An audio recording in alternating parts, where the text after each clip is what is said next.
I think we give to ACCWA because we're giving to ourselves. If you look deep inside, you realize when you extend a helping hand, you're helping yourself.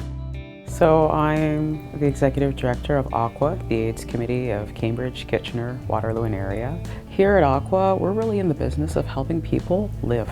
We want people to be aware that HIV is an issue in the community where they live, and that there are individuals living in the community who are carrying on with their lives, being healthy, having families, living, loving, working and playing here in Waterloo region. ACCWA's tagline is HIV happens here, which I actually think is it's really poignant because it's true. A lot of people think that HIV is something that happens other places in other countries, not here. And yet ACCWA provides services to 250 clients every year. And for me, the reason I give to ACCWA and the reason that I donate my time to ACCWA is because every person who lives with HIV deserves to live a full and healthy life, and ACCWA provides them the services, the resources and support so that they can. Even getting access to a doctor on a regular basis, if there wasn't an organization like ACCWA, medication, food access, support to get transportation from place to place, these things are daily struggles. So there's a long history to AIDS quilts. I think that the most prominent one is the American AIDS quilt that was made by activists, individuals living with HIV, and family members of those that had been lost to AIDS in the 1980s, at a time when the federal government in the United States was denying the epidemic because of who it was happening to. What you could see embroidered into every single panel were pieces of people's lives, things that were important to them, verses from songs, verses from poems, sayings, messages from loved ones, pieces of their clothing. And it was one of the most moving experiences of my life to see something so incredibly personal, but on such a huge level. When I have conversations about our fundraising efforts, people are very surprised to hear that the largest portion of our fundraised dollars goes towards helping people gain access to high-quality, nutritious food. When people living with HIV have food security, they have 30% less HIV-related symptoms.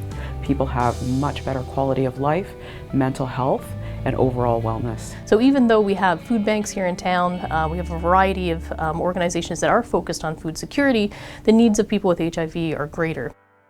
There was a time when I came into the weight room here at ACCWA one day, and I was having a conversation with a woman and her young daughter when I asked her how her day was going. And she opened up and told me about some of the challenges in her life, and some of them had to do with, her ability to pay her bills, her ability to eat properly, and her ability to feed her daughter. And I was very, very touched and moved by her story. She also told me that this was an organization that helped her to stay alive. There's many, many things about her life that were very, very positive, and ACCWA was helping her to build that foundation.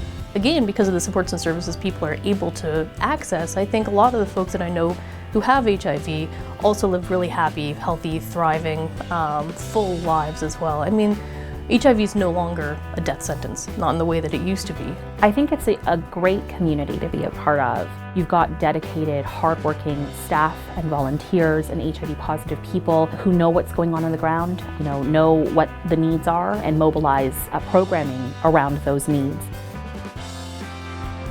We need to start saying we, not because one is HIV positive or one is negative, but because we are a community, we are in this together. It affects that person, it affects me. It affected my family, and it still affects me today because I've lost family from it. So we just need to put ourselves in somebody else's shoes and actually walk the mile that they have walked, because it is possible. When you look at that person as your brother, as your sister, as your friend, the first thing into your head is not going to be push them away. It's embrace them. That's what we need to do. Embrace each other, embrace everybody. Then we can move forward. And part of that embrace is by donating and helping, so that the work that is being done to make this not such a stigma can actually be done very well and with enough funding. We invite you to give generously for a better future. Because HIV happens here.